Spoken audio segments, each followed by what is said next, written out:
Hi. The first preset in a synth is its chance to stake a claim in the synth world. And as you can hear, GND1T isn't shy about speaking its mind. And the second preset confirms we're no longer in synth Kansas.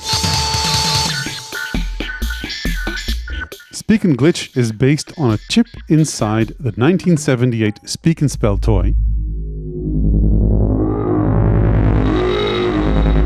and its tendency to be hacked for musical purposes by E.T. You did it! It's working! And multiple other circuit-bending enthusiasts, driven not by its ability to pronounce robotic words, but rather the sounds it makes when you don't use its unique speech synthesis engine as intended.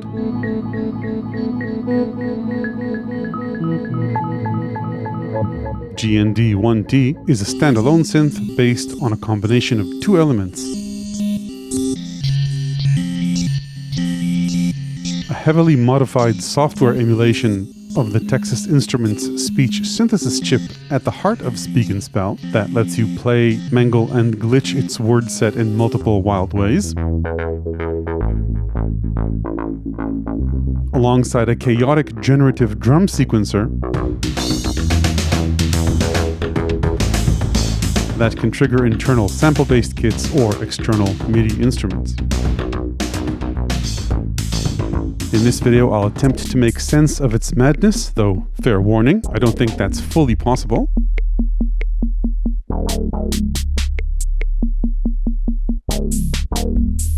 And talk about pros and cons to consider if you're planning on buying one. I'll also post extended samples of it on my Patreon so you can get a taste of it at home.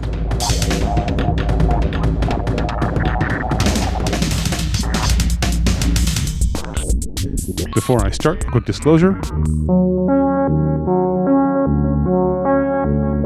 Richard Van Hoosen, the creator of GND1T, sent it to me. It cost me in customs fees and taxes, but still less than retail. Other than that, no money changed hands. He has no say over the content of this video and didn't get to see it before it's published. Okay, let's start with an overview.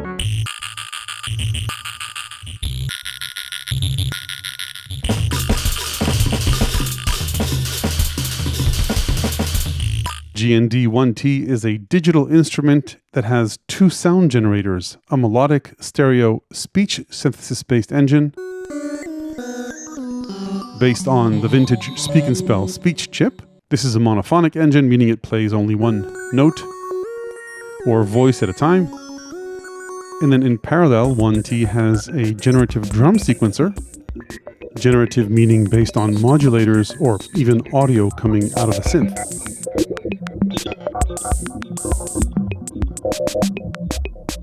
That can trigger sample-based kits from a selection of 40 built-in kits. The synth comes with 200 presets, 100 experimental, or should I say mental presets, which produce the likes of sonic mayhem you hear here, and then way up in the preset list, 100 keyboard presets.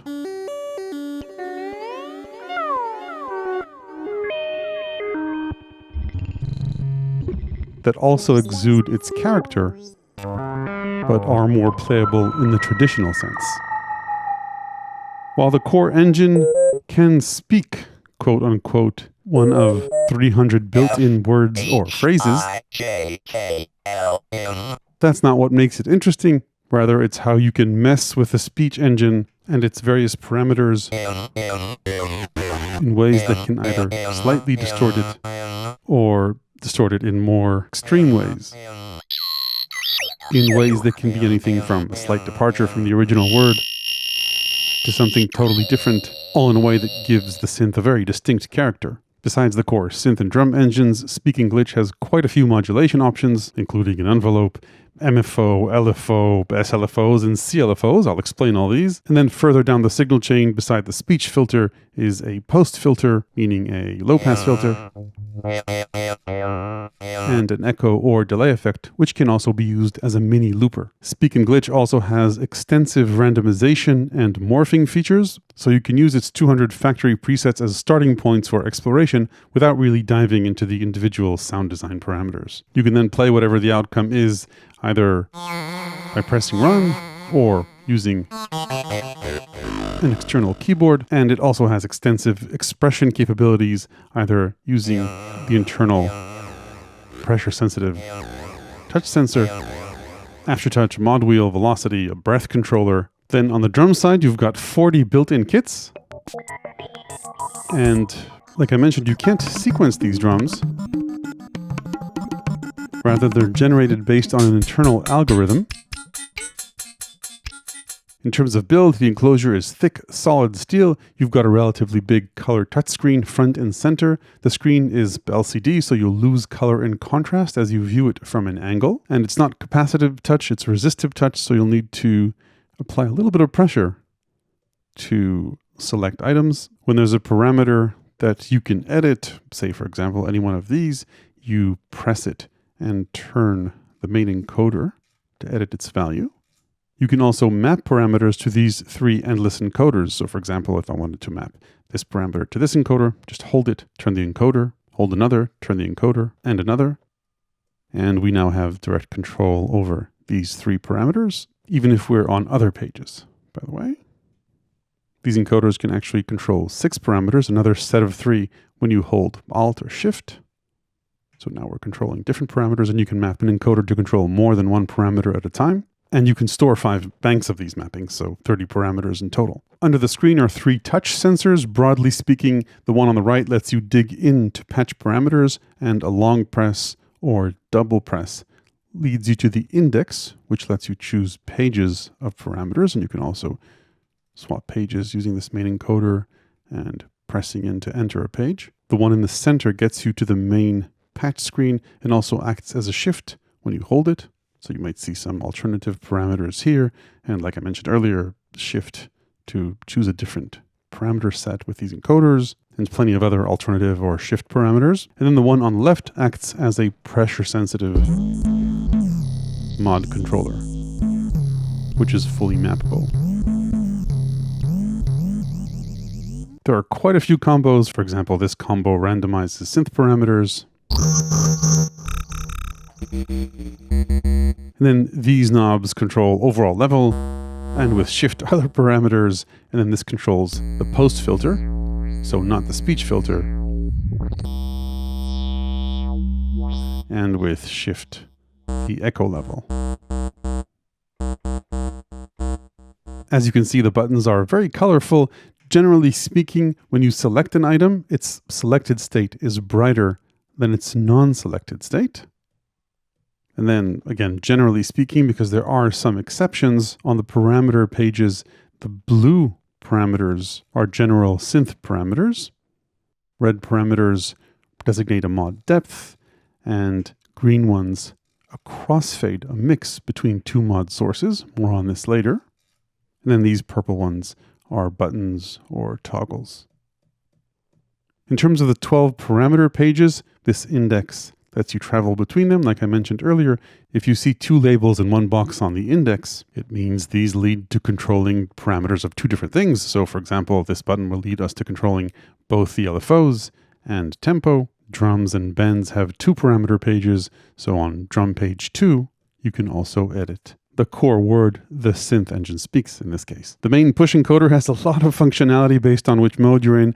Most commonly, it's for editing parameter values, and then on the main screen, either swapping presets, or you can use it as a mod source in case you don't have a keyboard connected. In terms of connectivity, GND1T is powered by a 9-volt adapter, which is not included. It has 5-pin MIDI in and outs on this side, a USB Type-A port for connecting to MIDI controllers, and a USB Type-B port for both MIDI and audio. It can send stereo audio out and receive audio over USB from a computer or phone. It uses MIDI in both for playing its synth chromatically, MIDI clock scaling in sync, and it also has an extensive MIDI implementation if you want to pair it with a controller. Audio out is sent both through a 3.5mm headphone jack on the left and a single TRS 1/4" stereo output in the back. And there's also a 3.5mm auxiliary audio input for processing external audio. Okay, let's take a closer look. And before I dive into all the synth-specific parameter pages, and there are quite a few of them, and it is quite complex,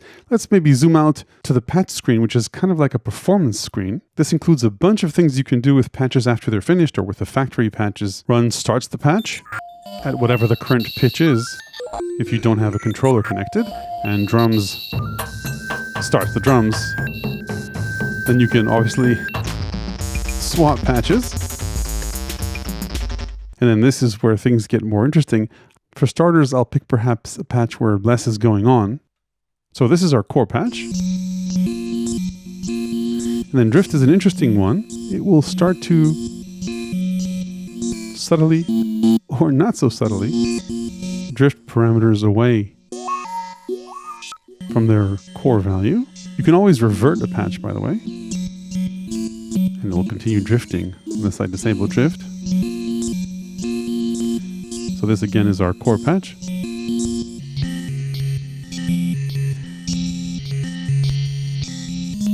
And if I hold Alt or Shift, then I can edit the drift depth and drift rate. So I can make it less subtle and faster. Maybe get drift going again. So that's way more extreme. Or reduce things to something more manageable, revert. So this is a calmer drift, which can still drift away quite a bit. By the way, revert will revert to the patch as it was when it was loaded. If you have other changes and you just want to undrift the drift, then you can hold Alt or Shift and clear the drift. Then mod freeze and loop freeze will freeze any modulations. We'll get to what those are later. Or freeze the speech synth loop. We'll get to that in a bit as well.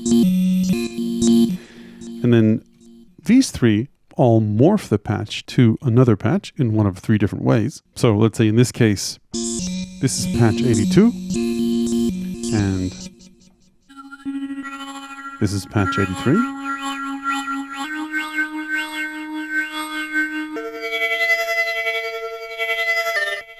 Manual is a manual morph. The way it works is you press it first and then Alt select the destination patch and then morph to it manually.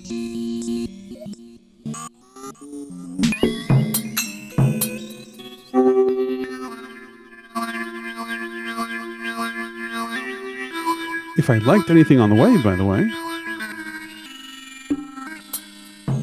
So let's say if I was fond of this sound, I could always save it as a new preset. And then morph will morph for us automatically to the destination. And there's a morph speed. And then block will morph between a series of patches. So in this case, the block size is 4. It'll morph between 4 patches, which are this, this, this, and this. Let's see what happens. Oops, here we go. 82, block.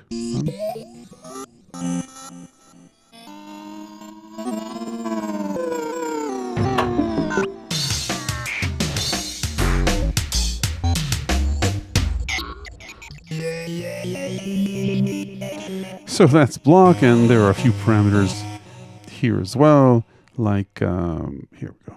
Wait time between blocks. You can choose the block size and a bunch of other parameters like a step mode, the block order, and so on.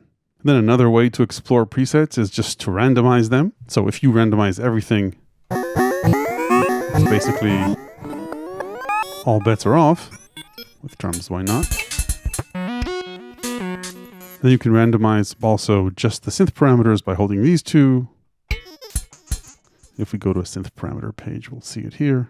So this randomizes all the synth parameters. And then let's go to drums. Holding these two and pressing this will randomize the drum parameters. Now this, of course, is total chaos. If things are too chaotic for you, you can exclude certain parameters from randomization. So for example, let's go to the synth parameters. By default, if I randomize synth parameters, then everything here should change. However, once you edit a parameter, let's say, for example, the filter and the filter mix, then these are excluded from subsequent randomizations. Everything bounces around them, but they don't. You can remove a single parameter from exclusion by just pressing it, and you can release all excludes with a long press on the main encoder. Excludes also work for drift and morphs, by the way. Okay, so that's what you can do with Speak and Glitch without bothering yourself with how the synth and drum engines work, but that's not why we're here, so let's dive into those. Let's start with the synth engine, with the end result of a word being synthesized, and then peel back the layers. For this, we'll need to leave the safety of the main patch or performance screen and go into the synth parameters, and I'll start with word selection. This is the default sound. We can choose one of 60 different, typically words, by the way, not sounds. E, F, G, I, P, W, Z, try, next, there are next, 59 next. words per bank and 5 banks in total. Zeros, youth, yourself, water, union, terror, terror, talk, talk, talk, swat, squawk, someone. By the way, there are 3 playback modes. Either playing a word, let's maybe choose something else. Quest 7, 7. Back chromatically. 7, 7, 7. Multi-word lets you play a different word T, U, with each key. V, W, X, Y, Z. And Babel just randomizes the word. Ancient, mild, Key press. leisure. So this is just a basic emulation Now spell. of the speech circuit without much bending. We'll start to get an idea of what's going on behind the scenes if we slow down the tempo parameter, which lives here. So let's do that very carefully. Now spell. Now Tempo spell. refers to how fast now the synth spell. speaks. Now And as we slow it down, we start to get an idea of what's going on. Even though it sounds like it, this isn't a wavetable synth, but rather what's happening is the synth is scanning through a series of changes in pitch, resonances across the frequency spectrum, and amplitude or level. We can peel back the changes in pitch on the pitch page by hitting steady.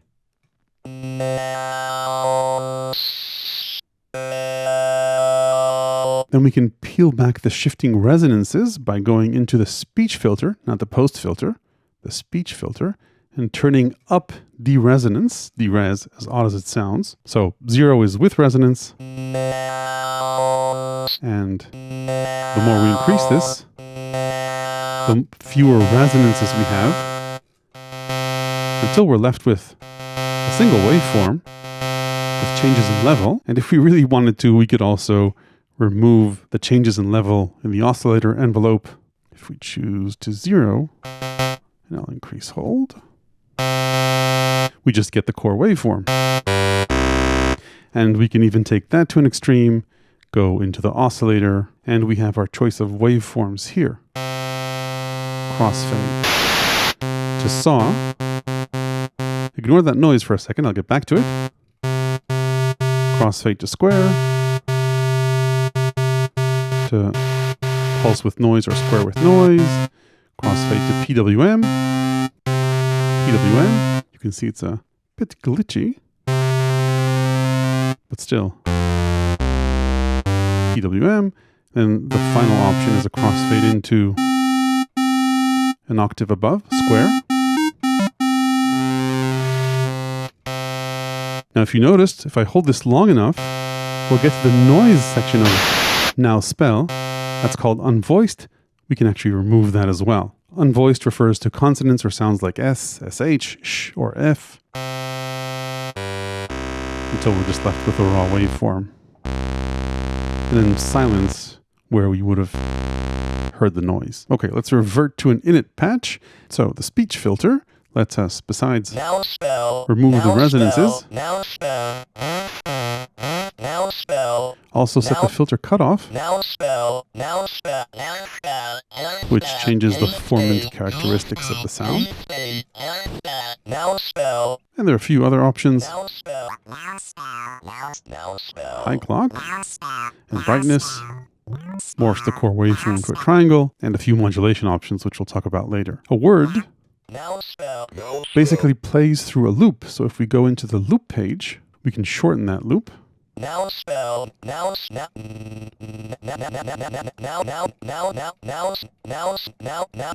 Down to a single cycle if you want.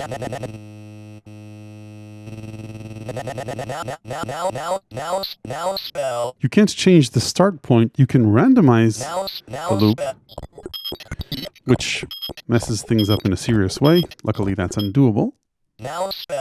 Anyway, that's our circuit. Let's start bending it. Let's go to bend page 2 for starters, just because it's a little bit more conservative. So blur is drunk mode.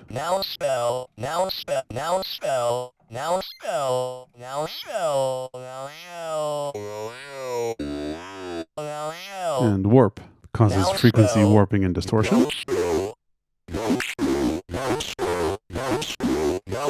And then there are a whole bunch of other ways to mess things up more seriously, like erode. That's a bit too extreme. Let's go to bend page 1. There's an explanation in the manual for what each of these does. Flux is a mild circuit bend.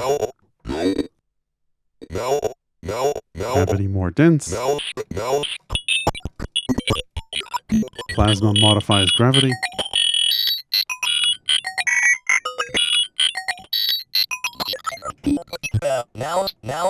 Glitch produces nonsense. Various toggles for these parameters.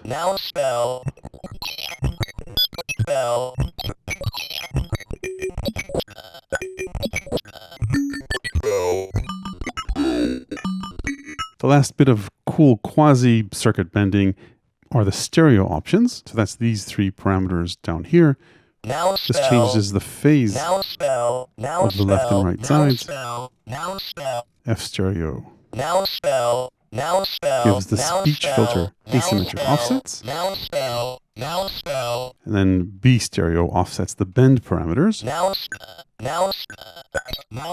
So those are the circuit bending aspects of this synth, and a lot of what gives it its special character. Let's take a look at a few more traditional sound design parameters.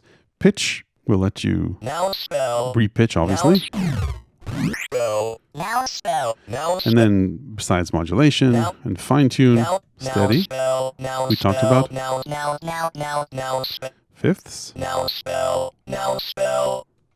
modulated fifths, pitch bend up and down, and portamento. And then after the speech engine and speech filter is the post filter. This is a more standard low-pass filter. It has one of 3 modes. Ladder with resonance.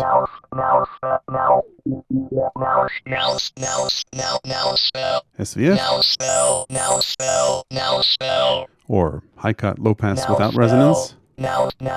With drive. And then finally for the signal path is the mixer and delay. PF post filter volume is the synth. Drum volume is the drums, which we'll get to in a bit. There are a few routing options here. And then the delay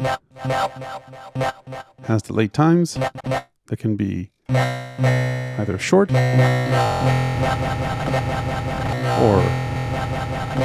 up to 2.5 seconds.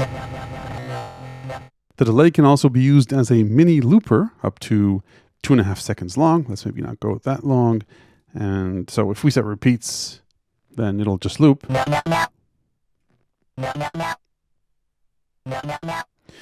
Which is nice. If we hit echo freeze, then the buffer will freeze and we can play on top of it without writing into the buffer, and we can punch into the buffer by pressing this. So punch in replaces audio in the buffer, and then you can also overdub into the buffer or clear it with a shift long press. Okay, let's move on and talk about modulation. It starts simple and gets quite complex, so stay with me. Let's start with the envelopes over here. So the main envelope starts as an on-off gate. However, you can crossfade into it an AHDSR envelope. So if I wanted a slow attack, I'd push this up all the way, increase attack, and get my slow attack. Or if I wanted a short decay. And like I mentioned earlier, there are a whole bunch of oscillator envelope shapes.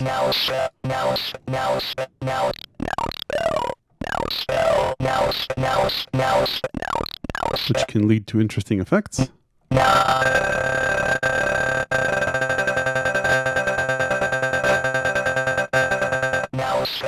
These actually aren't documented, but they're interesting. The oscillator envelope, by the way, shares parameters with the main envelope. So, for example, AHD derives the attack, hold, and decay from the same parameters as the amp envelope. So those are the envelopes. Then on the LFO side, we've got a few options. A relatively simple MFO, or medium frequency oscillator. Let's start with that. So you can hook this up directly to pitch.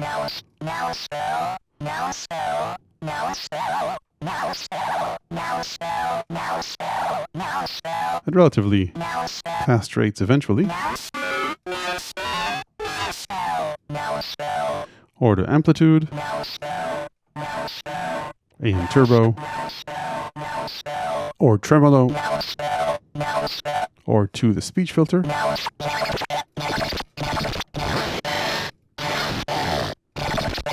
Oh, and there's oscillator sync here as well. Let's turn this down. Pitch.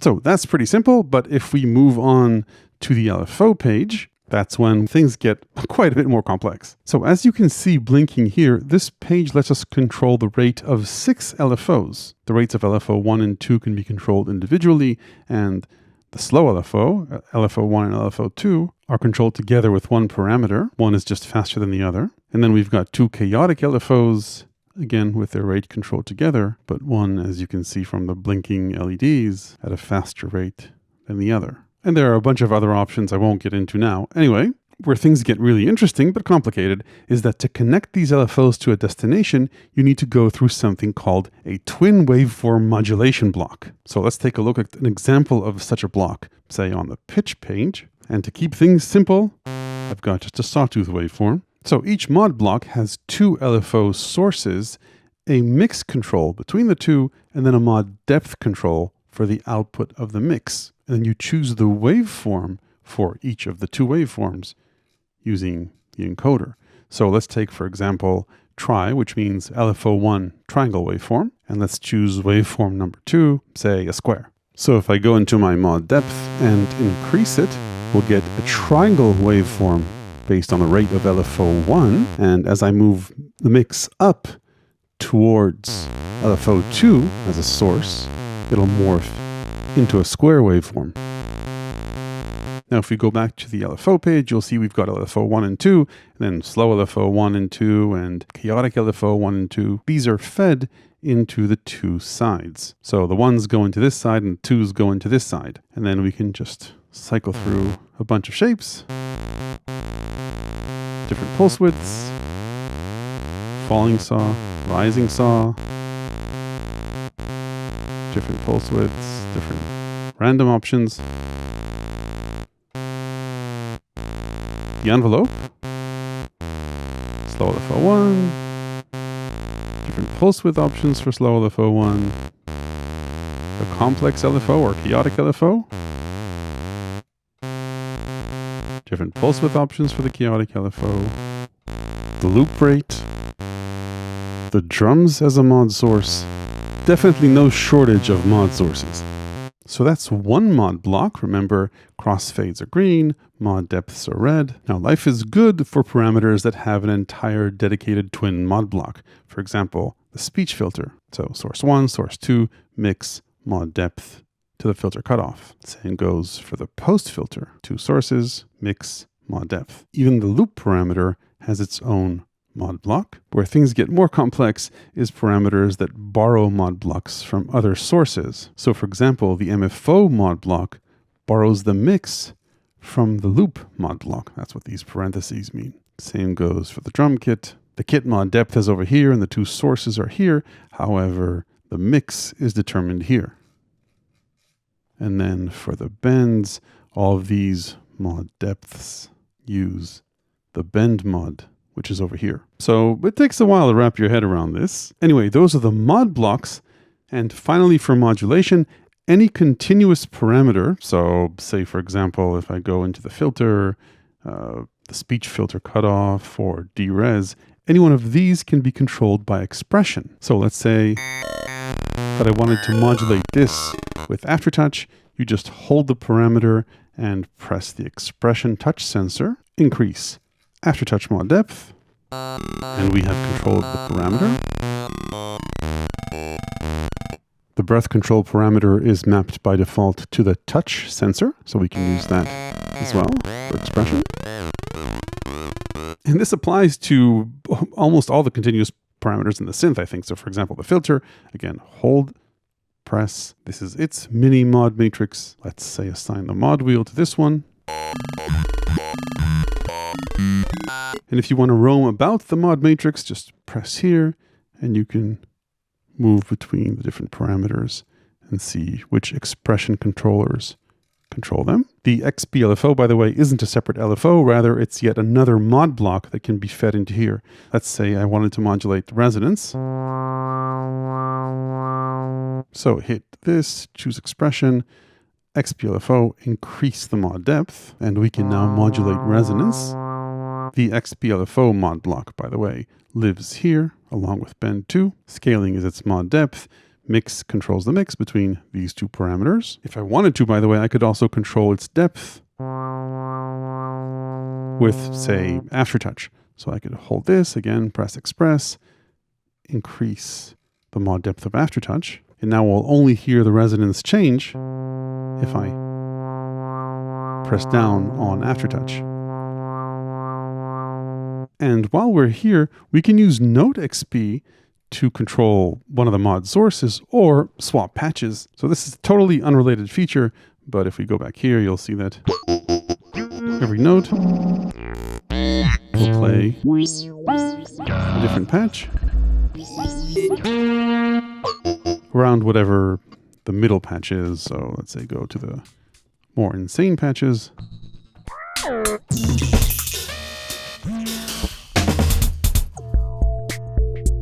So that was the synth side of GND 1T. What's the deal with the drums? So how does this, or this, or this, or this happen? Let's maybe pick one. Okay, let's go with this. So like I mentioned, you can't sequence the drums here, not directly, not in the traditional sense. The drums are triggered by an algorithm that chooses either one of these 4 sources, or the audio coming out of the synth, or a crossfade between the two. So these drums are based on the synth's audio, and these, say, are based on LFO1. And then beside that, if we maybe tone down all the mod depths and go back to the audio as a source, then if we go to the mixer, I'll just lower the level of the synth for a bit, but we'll still have the drums. Anyway, you can see we've got control of trigger density,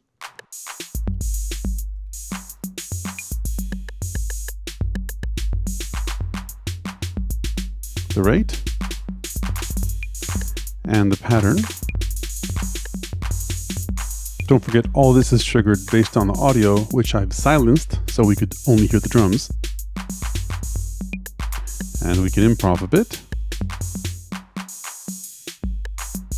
And all of these can be modulated for even more chaos. Let's bring back the audio so we can hear what's causing all this. So we know what these do, but we've got a bit more we can play with. So this isn't an init preset, but had we started with an init preset, then we'd have no drums. Then we could choose a kit. And like I mentioned, there are 40 of these kits. And a few user kits. You can customize these, by the way, only using MIDI CCs. But anyway, let's say go with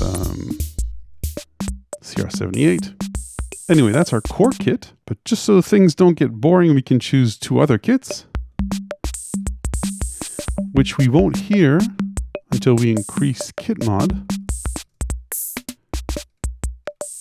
which will start to bounce between these kits based on, like I mentioned earlier, these source waveforms and the mix over here.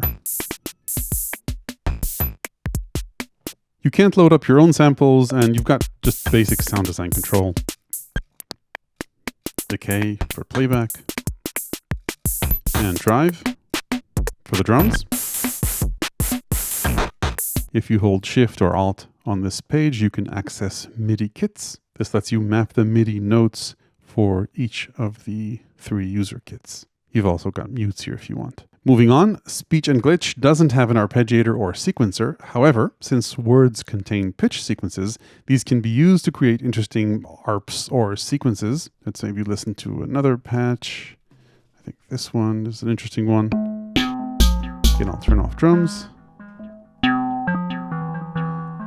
So these pitch changes are a function of loop,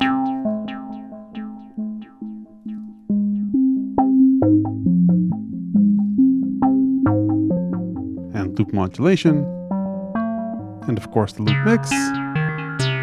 So not quite a sequencer or an arpeggiator, but an interesting way to come up with ideas. Let's maybe try one more.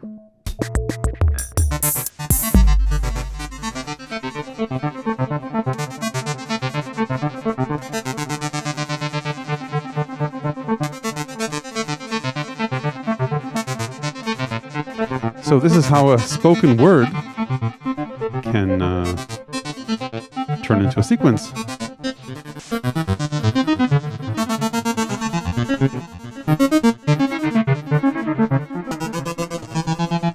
Not all good, but it's a matter of taste and experimentation. Before I head out to the pros and cons, I'm not going to cover all the features here. There's quite a bit more in here. For example, 127 scenes, which are entire machine states. There's a multi-mod function, which I think opens up a speech modulation multiverse, but I didn't read that part up in the manual yet. And then plenty of combos and shortcuts you'll find in the manual. Okay, let's talk about pros and cons for Speak and Glitch GND 1T.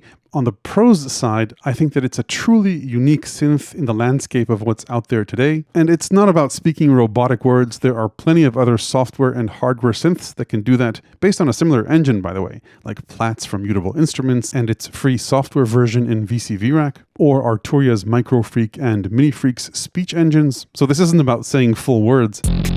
It's about how you push the circuit bending parameters to get these sounds and soundscapes,